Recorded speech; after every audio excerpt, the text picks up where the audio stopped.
I'm Keith Kreisher, the Executive Director of the IoT M2M Council, or IMC, and I welcome you to the IMC's conference program being recorded here on the CES 2022 show floor in Las Vegas.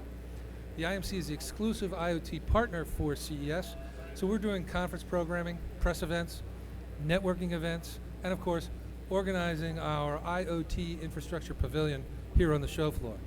I think we can all agree that CES 2022 isn't the show that we wanted, but the pavilion looks great, and I can say with some confidence that the IoT pavilion is the busiest part of the show. I'm joined by my good friends, Safi Khan, Regional Product Marketing Director for Telit, and Johan Pedersen, Senior Director of Business Development with Ignion. These guys are here representing the IMC Board of Governors, so welcome and thanks for coming. Thank you very much. Thank you, Keith. Before I start, I'd just like for each of you guys to stand, or not stand, but give us a quick introduction for yourselves and your company, and specifically what is your role in the IoT ecosystem, and how does that relate to integrated home consumer products? We can start with you, Johan. Go ahead. Yeah. Thank you so much, Keith. We're super excited to be here. I'm Johan. I come from the company called Ignion, where I'm in charge of business development.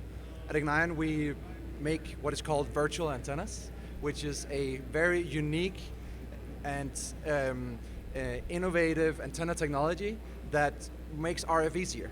We are all about making better performing products, among others, for the smart home, and to improve RF for any type of IoT device. Great stuff. Safi. All right. Hi, everyone. My name is Safi Khan, and I'm from Telit. Telit is basically an IoT M2M company. We've been in the business for 3 or 4 decades. We pioneered cellular module technology. So we have modules for all the way from narrowband IoT up to 5G, as well as Wi-Fi, Bluetooth, and GNSS products. We also have a virtual network operator, MVNO, called the Telit Next. And so we offer connectivity solutions, data plans for IoT devices. And my role is product marketing for Telit, so very happy to be here. Great, thanks for coming. We're going to be delving into the technical landscape and how best to help product makers navigate the jungle of wireless connectivity. And then we'll take a step back and sort of look at some market trends that are going on in home consumer products. But this show is a magnet for people that make consumer products. They're product makers and designers. And as a product manufacturer, how do you prepare for wireless standards that are prevalent right now? They're multiplying and they're turning over very quickly. I'll start with you, Safi. Okay, that's a very good question. Obviously, we have many wireless standards that are evolving, have been around, and new ones are coming on. So, the way Telit, for example, prepares is we are a module company, so we try to keep the same form factor in our modules so that they are footprint compatible.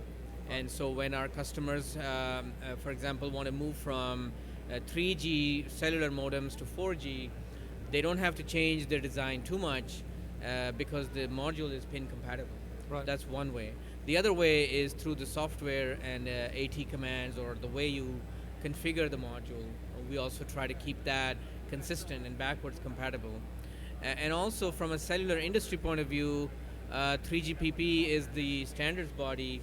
They try to maintain the standard backwards compatible and then add new features. So that helps as well. Right, Johan? Sure. So when looking at the smart home landscape, and when you as a product manufacturer looking at making a new product and what wireless technology to choose, it's a jungle. And you gotta start looking from the point of view of what other products do I need to connect to? What am I working with? My product, is it working together with the security system? Is it working with a lighting system? Is it working with some kind of medical devices or healthcare devices that are in the home? Is it supposed to reach outside of the home? So in that journey of exploring different wireless technologies, typically in the past, the leading standards would be Zigbee and Z-Wave, which are still big today and are growing. But we do see a huge activity in the area of Bluetooth and Wi-Fi, and some of those more common protocols that you see among consumer devices. Those are really taking off. So those are sort of the in-home standards that are now being sort of coming together under the umbrella of the new Matter initiative, which is not just a single wireless technology. It's the goal of Matter is to be sort of wireless technology agnostic, to work across different wireless technologies. So this will improve and make it easier for product manufacturers to choose wireless technologies. So those are sort of technologies coming from the home side. And then you have on the cellular side, coming more and more cellular technologies coming into the home as well. And we see these lines getting blurred from outside of the home and inside the home, wireless connectivity. And when you're designing your devices, you need to choose the wireless technology, you need to choose the modules for those, and then obviously you also got to have an antenna. And that's where, from Ignion's point of view and from our side, we are supplying customers with virtual antennas that can operate with virtually any type of frequency, any type of wireless standards, that it makes it easier to build a device that can, the same design can be used in the future for other wireless standards. So that is sort of a key benefit of the virtual antenna technology that really fits together with the jungle of wireless technologies that we see today. Right. Hey, talk to us some more about Matter. It's on everybody's mind. Yeah. Safi, does it make your life easier or not so much? Yeah, so I think Matter is in its early stages right now. So it's too early to tell how it will evolve and how the adoption will be. But from what I've heard, it looks very promising because it is supposed to stitch and tie everything which is fragmented up at the upper layer. And so all the devices and all, it'll make the life of the manufacturers easier, where the interoperability will be a lot simpler and easier and faster. Do you see it shaking out that way, Johan? Yeah, so interoperability is the holy grail when it comes to the smart home, because as a consumer, you don't want to just pick one device and then another and it doesn't work together. You just expect that it just works. And basically consumers don't care about the logo or the technologies that are inside the box, and Matter comes with the promise of solving that. So when we look a few years back in the smart home, we would have Amazon and Google's and other big players sort of working against each other, having their own ecosystems, working within their own ecosystems, but it was hard for a consumer to get those products to work together. So if you had an Apple HomeKit type of product with an Amazon Alexa product, it would be a little difficult to get them to actually speak to one another. Luckily, the big players of the industry also realize we got to work together to really grow this market, and that's what we're seeing now, the acceleration of this because of these initiatives coming. So there's faith in the industry of working together and really accelerating consumer adoption. And this was something that was only a few years ago. And the ambitions of the CSA, the Connectivity Standards Alliance, was to have Matter already ready to use for developers already a year ago. It was a very ambitious plan. With my previous roles, I've been involved. Ambition is good, but realistically, we will see it during this year. We will see products probably by the end of this year coming out supporting this standard. And it's just the beginning. So with Thread now being in there, Bluetooth being in there, Wi-Fi being in there, the sort of Matter could theoretically work across any wireless standard. And in the future, we will see the likes of the Zigbees and the Z-Waves and others also joining in on that, creating that full interoperable experience in the home. And as an antenna manufacturer, I mean, how does that affect So you? from an antenna point of view, it's super interesting, right? Because if you're designing for a Bluetooth or a Wi-Fi device on 2.4 gigahertz, but then maybe you also want to operate on sub-gigahertz, maybe you also want to add cellular connectivity, it's suddenly a lot of antennas and a lot of different RF considerations you need to take, and that's where we from Ignion, with the virtual antennas, making RF so much easier, we remove a lot of that complexity and a lot of that pain that comes with designing for an unknown future RF environment. Right, right. Safi, anything further No, on he that? answered it very well. Great, great. Talk to us about power consumption, specifically of consumer devices, of course.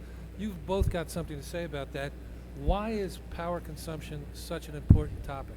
Johan, I'll start with you. Yeah, so if we look in the smart home, probably around half of the devices in our homes are battery operated.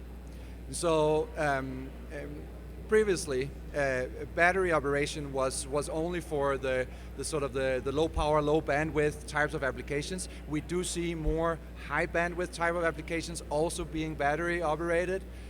But obviously, when a battery needs to get exchanged, it's a huge cost and a huge burden, either for the consumer themselves, or if it's more of a professional style of installation, it's a huge cost to send a truck, do the truck rolls to exchange the batteries. So it's extremely important to have efficient RF that does not waste the energy of the battery. And again, back to the virtual antennas, being able to really optimize the RF path ensures that you can have IoT devices in the homes that lives more than 10 years on a battery and beyond. Safi, what are some of the new trends that you see? Yeah, so I think that, just to add to what Johan said, in wireless communications, low power and battery power is the holy grail. It's really what makes our handsets, our mobile phones, work the whole day. And from that evolves all of the rest of the power consumption innovations that are happening. We see that semiconductor chip manufacturers are constantly moving to smaller geometries like 5 nanometers, 3 nanometers. These are supposed to help lower the power consumption of electronics. And that means longer battery life, or for the same battery life, higher performance. Like AI and ML, they need very heavy workloads. But to be efficient, you need to have architectures that are low power. So that's important because, for example, a very new trend is connected cameras. So now you can have a home security system where you have a camera that's battery powered. It's outside your home and it's monitoring movement. It has a motion sensor. It has computer vision algorithms which can turn on the camera when there is movement detected. And so these could have cellular technology because they may be outside the range of Wi-Fi of your home, or they could be indoor cameras. So that's a very good use case where wireless connectivity needs low power, not just in your smartphone, but also in your IoT devices and all the sensors like the security sensors, window sensors, and now with wireless speakers in the home, this trend is just going to grow, and especially with COVID, people staying indoors, there's a lot more appetite for connecting everything to the cloud. Johan, can you throw us another use case or two? Yeah, so when still in the low power domain, when we look at the wireless landscape in the home and more devices, retransmissions is also a huge factor when it comes to power consumption. So if you know that your device will have a robust connection, so having the right wireless connectivity and good RF, instead of needing to do a lot of retransmissions and wait until the noise around the device is gone, it's a very important factor when designing smart home devices.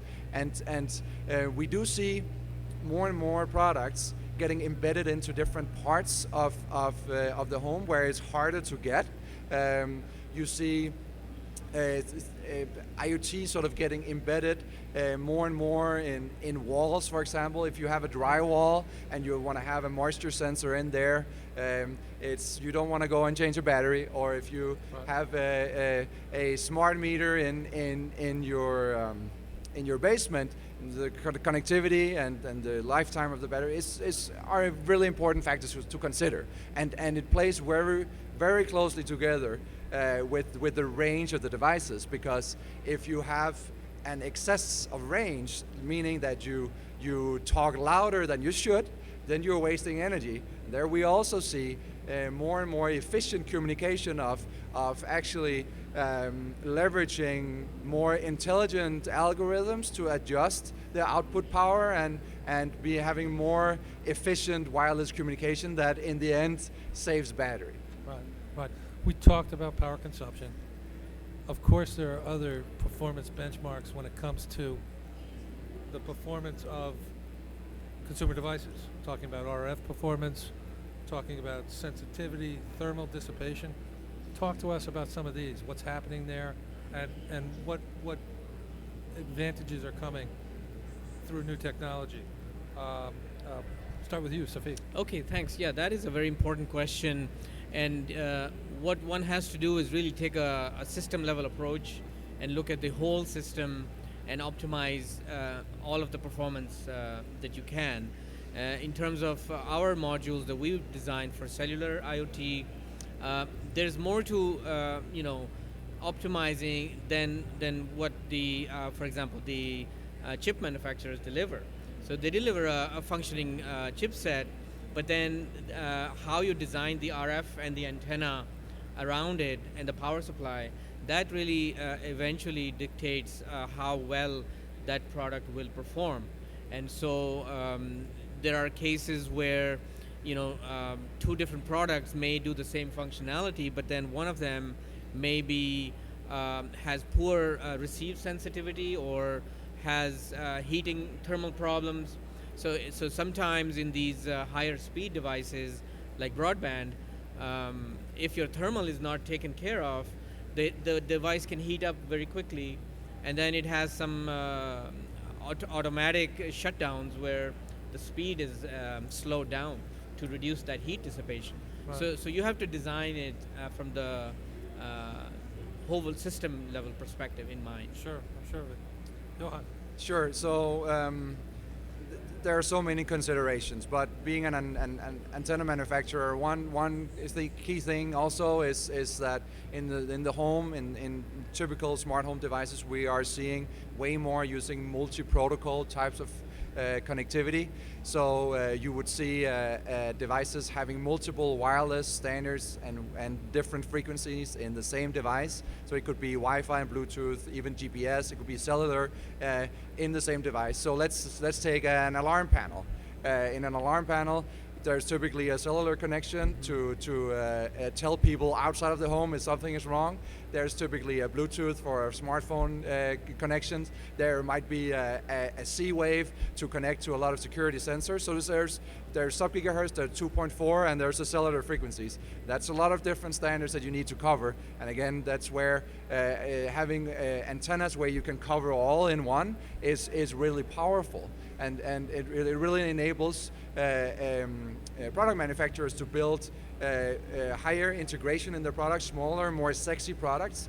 And those products, once you have built them, the reliability when they're then installed is another factor, another parameter that's really important for product manufacturers. So let's say you have taken this alarm panel and then you put it up on in the home next to a refrigerator, for example.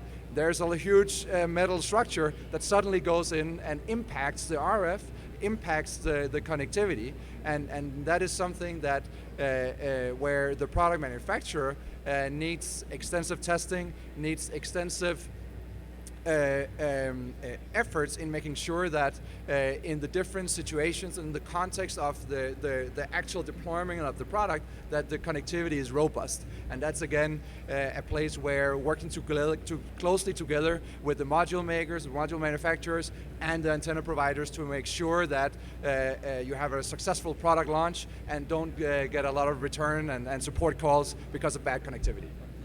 Safi touched on this a little bit, but so I'd like to start with you, Johan. How can you leverage existing RF designs into next generation products? I mean, how does that work exactly? Yes, so typically we see customers having their first design where they have taken a wireless module, they're taking some antenna, and then they've launched it, and then we learned a lot doing that. The best way to learn is to learn in practice, because you can think in your office, in your lab, but there's so much more to learn when you actually do the real deployment. So a key thing is to get out there as fast as possible to get those key learnings. Then when you've gotten those key learnings, then for the second generation, typically we see customers that have thought of the antenna as an afterthought. Oh yeah, in the end we also need an antenna, and then they slap, let's say, an FPC antenna into the design. Typically when customers then do their second generation, they go away for that type of antenna, and that's where they come to us and say, we would like to leverage the virtual antennas. We've heard great things about it, seen other products with it, but a key thing that I want to stress to anybody who is developing their next IoT device is to not think about the antenna only in the end of the development process. Right, think about it in the beginning of the process when you've sought out the what wireless standards, you've sought out the wireless module you need. At the same time, you look at, okay, what RF do I then need? Because if you do that, then you can make sure that the product design, the PCB, the casing, and the wireless performance will meet the standards that you need. And if you need to go for cellular certifications, that you are able to actually pass those certifications and not figure that out in the end and need to do a redesign and then try again. So think about the antenna in the beginning of your development process. Words to the wise. Safi. Yeah, I agree with. Do you have the same thing with modems, though? I mean, yes, do people think about modems late in the game?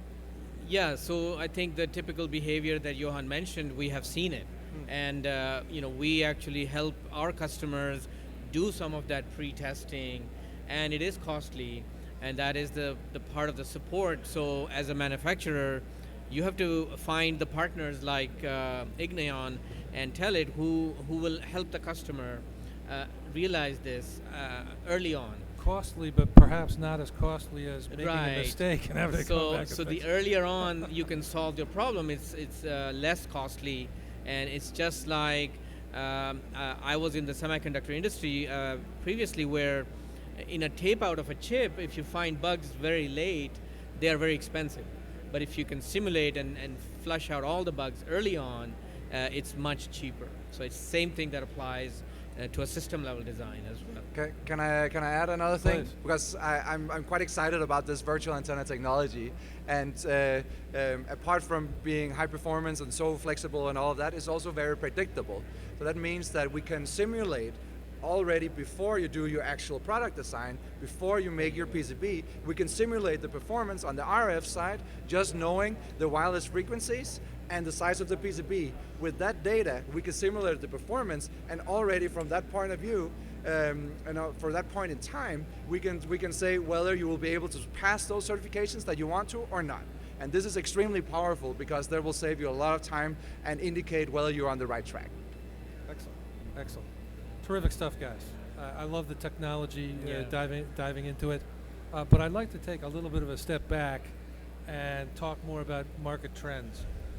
Right now, we talked about it earlier, we're seeing trends in home consumer products where they're expanding into different parts of the home. We're talking about the home office, the home workout room, the bedroom, the bathroom, the kitchen, places where typically you haven't seen connected products before. Are you guys seeing this, and have you seen anything here at CES that particularly raises your interest? Safi? Okay, yeah, so I think we're living in a very exciting time, and I know COVID is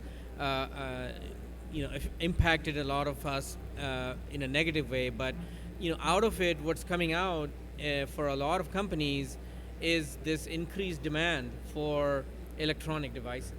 Just because the home has now become your office and your kid's school and the place where you spend most of your time, and you want to be connected to the outside world. And that's where this evolution of cloud-connected devices and analytics and machine learning and artificial intelligence is making its way into the home.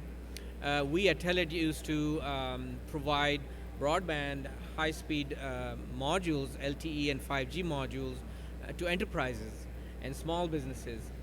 But those customers are now saying, well, we want to deploy a wireless broadband connection in the home using a wireless box, which someone can use for their secure access to their office from home. So to summarize, you see a lot more demand Yes. for high-speed IoT connectivity in the home. Yes. Things that were typically reserved for the office environment. Right. On account of COVID, but sort of a natural progression as well, perhaps. Yes, and it goes from broadband connectivity all the way down to like small devices that people wear for medical purposes. Just a sensor to check your heartbeat, or medical devices that want secure connectivity. They don't want to rely on the home Wi-Fi, for example, and want to go direct over cellular. We're seeing that trend, and then we're also seeing, like I said, security. So a lot of the devices, there have been anecdotal cases where your doorbell could get hacked, for example. So there's a lot of emphasis on how to secure all these devices that have your private information. Right. So that's Right. the trend we're seeing. Johan, talk to us about the ever-increasing number of different kinds of connected consumer devices, cameras, sensors on security systems, lighting systems, you name it. What are we about to see that's new? So it's easy to sit and mention the long list of devices that will become connected. And basically, I'll put it like this: anywhere we look around us, and anywhere we look around in our homes, there will eventually we will have a wireless connection to, whether it's the furniture or it's any utensil we use in the bathroom or in the bedroom or in the kitchen even. But what I'm quite excited about is also, and what I've seen here at CES increasing a lot, is not only the wireless connection, but also powering things wirelessly. So we are seeing, or we are now used to being able to put our phones on a wireless charger. We can put our headphones on a wireless charger.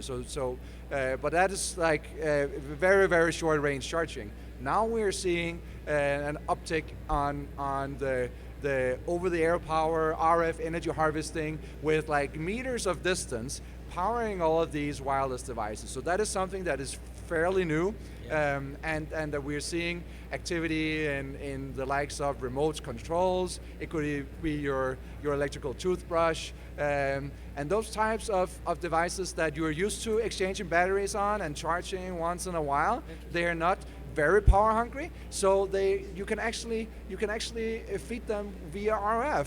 And obviously, being an antenna manufacturer, we're excited about that. And actually, at this show, we have also we're excited about launching a partnership with ePiece, which is a big player in this space, and we see a big need of antennas for charging things also. Right. Interesting stuff. Very interesting. I'm going to give you both a summary question. Take your time, but where do you see IoT consumer? What are some of the major trends you see over the next 2 to 3 years? Start with you, Safi. All right, thanks. Thank you for this opportunity. Great session. From Telit perspective, we are basically tracking the progress in the 3GPP standard. So today we see 5G devices, for example, from release 15 of the 3GPP standard. And what we see is the next release 16 and 17 and beyond is really taking a closer look at bringing efficiency in the system of cellular modems, where 5G can address all the way from very high multi-gigabit speeds all the way down to low power sensors, all in a holistic core network that's basically able to handle this immense, massive scale. So many number of devices, and also the device capabilities ranging from very low to very high. And today we are living in the world of 4G with LTE devices, and we see a long, healthy life for these devices to be out there. But then 5G is trying to address newer class of devices for wearables and AR and VR with low latency and new features. So we see a rich number of innovations happening in the wireless industry, and there's just going to be an exciting time to have new innovations we are yet to see. Great stuff. Johan. Thank you, Keith. So yeah, thank you for a great session, and thank you for the invitation to join you today.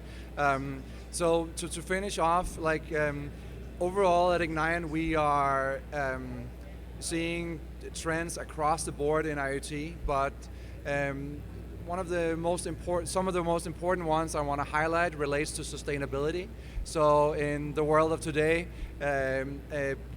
saving more energy, being more having more sustainable consumption is a place where IoT already has and can have such a big impact. And we see that reflected in our funnel, where things like asset tracking, metering, and these types of applications where you are optimizing on logistics, you're optimizing on resources, you are monitoring your spending of resources, you're monitoring spending of electricity, water, gas, all those things. There's a huge rollout in smart cities and smart homes all around us, all with the goal of creating a more sustainable future. And this is where I'm very proud to work in this space, and coming from an antenna manufacturer that makes it easier to bring products that help make a more sustainable future is something that I'm really proud about being a part of. Terrific. Sophie, you had mentioned at one point the sort of convergence of applications outside of the home moving inside, smart cities applications. I'll just give you the last word. Care to say something about that? Yeah, so I think that, there is, like I said, in wireless space, there are so many technologies that address anything that you want to do in terms of improving the efficiency. For example, in your home, you have, in a few years you may see like your garbage cans could be connected, for example, right? So you will know when your can is full or empty. That's just one example where your Wi-Fi or your cellular connection will reach further and longer out into your backyard, your front yard, and it'll make your life easy to basically be able to monitor the health of your home. Nowadays, it's pretty common to have a connected doorbell, for example, where you know when a package is delivered, and we couldn't have imagined that a few years ago. Right. So this trend will just continue. Right. Terrific stuff, guys. I learned a lot. Johan Pedersen of Ignion, Safi Khan of Telit. First of all, I can't tell you how great it is to see you guys in person. Yes. Likewise. We're happy to be here. Face to face. And really appreciate you taking the time. Thank you so much, and have a great show. Thank you very much. Thank you, Keith. Thanks Thank for you. having us. Thank you.